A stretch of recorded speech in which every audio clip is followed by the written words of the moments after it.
আমি সবসময় ট্রেন্ডিং জিনিসপত্র ট্রাই করতে একটু দেরি করে ফেলি। I think I am the last person যে এই কফিটা ট্রাই করেছে। কেউ যদি অলরেডি এই কফিটা টেস্ট করে থাকেন অবশ্যই আমার এই ভিডিওতে কমেন্ট করে জানাবেন। চলুন আমি এই 50 টাকার কফিটা কিনে ভুল করেছি না ঠিক করেছি সেটা অবশ্যই এই ভিডিওতে আপনাদের সাথে শেয়ার করব। কফিটা বানানো অনেকটাই ইজি। প্যাকেটের গায়ে যে ম্যানুয়াল থাকে সেটা ফলো করে আমি কফিটা বানিয়ে নিয়েছি।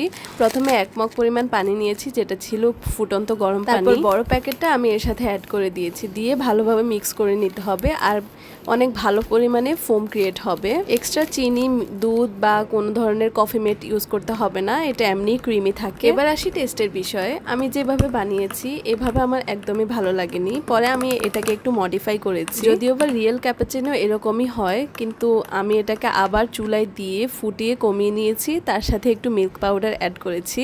তখন এটা খেতে অনেক অনেক অনেক বেশি ভালো হয়েছিল। আমি সাজেস্ট করব কফিটা এই প্রসেসে না বানিয়ে আমি পরে যে প্রসেসটা বলেছি সেভাবে বানানোর, তাহলে কফিটা অনেক বেশি মজা হয়। আর সেই হিসেবে আমি এটাকে 7 আউট অফ 10 দিব।